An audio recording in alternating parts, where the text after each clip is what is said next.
In this lecture, we consider communication, because if we're thinking of our place in the universe, and we wonder if there are others like us out there, then the only way we would know about it is by communication. Let's bring this down to Earth with a current example. One of our spacecraft that has now left the solar system, launched in 1977, is a message in a bottle, tossed into the cosmic ocean, now having left the solar system at a distance of billions of miles from the Earth. NASA attached to the leg of the Voyager 1 spacecraft a golden record, or rather a record, analog record with a gold cover on the top to protect it.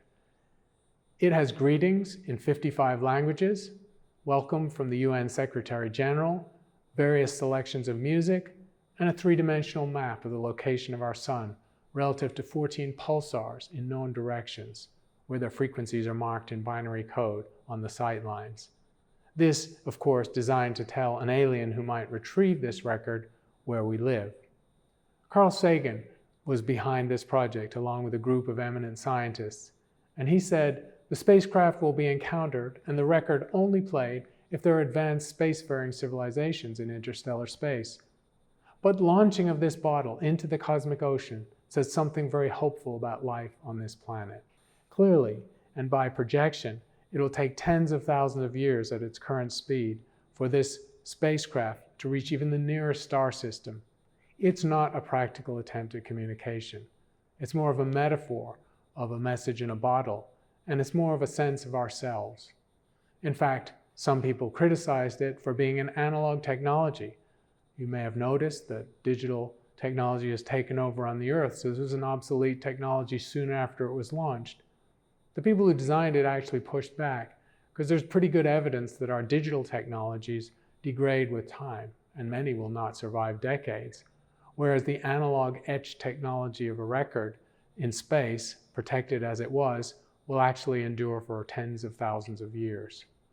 So we've sent a message into space, a simple, primitive attempt to communicate, but far more effective, far more efficient, and we believe far more universal in terms of the use by other intelligent entities out in space, is to communicate using electromagnetic radiation. Electromagnetic radiation has been harnessed by humans in terms of visible light for centuries, and the expanded electromagnetic spectrum has been opened up in the last century of our technology.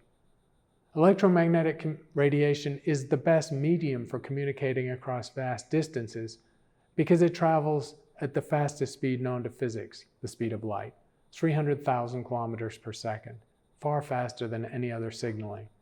It can also travel through the vacuum of space. There's no formal limit on the distance radiation can travel.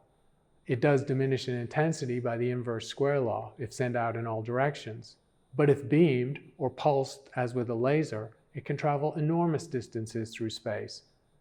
And by pulsing the radiation on very short timescales, information can be coded into the light, and there's essentially no practical limit to the amount of information that can be coded. So this is our best means and method of communication, either by speaking or by listening. We can look at the history of our own stumbling attempts to communicate and how quickly they've moved on from their early days. Analog communication was very primitive. In Europe at the time of the Copernican Revolution, it might take months for people to travel a small distance across Europe from one country to the next. Even 100 years ago, in the early days of the mail service, by Pony Express, it might take 10 days for a letter to go from coast to coast in the United States, and transatlantic communications would take weeks or months. Finally, in the mid-19th century, the first cable is laid under the ocean across the Atlantic, and communication that used to take weeks suddenly takes only minutes. Morse code was an early form of electromagnetic communication, but it was still analog in its mode of digitization, and it was still tethered to wires or cables. So there's a long history of development of communication technology. It really starts with James Clerk Maxwell in the mid-19th century. This Scottish physicist formalized the laws by which electromagnetic radiation can be created, transmitted, and carried through space, including through a vacuum. This is the profound theoretical insight that eventually enables us to use electromagnetic communication. The foundations of this stem from Marconi's experiments early in the 20th century to use radio waves, and eventually, in a series of progressions through the 20th century, we have the communication that we're now familiar with, using electromagnetic waves to essentially communicate instantaneously across the Earth's surface. When the first astronauts went to the moon, there was that slight halting moment in their conversation caused by the second or so time delay of electromagnetic waves traveling that large distance to the moon and back. But for all intents and purposes, on the Earth, this is instant communication. And of course now humans are networked and webbed together by satellites and cell phones to expect instant communication as a routine part of their lives. Prior to wireless communication, physical hardware was required and electronics, before transistors involving valves, to transfer information from one location to another. The invention of wireless communication is clearly foundational in modern society as we understand it, and our lives depend on it in ways that we don't even think about.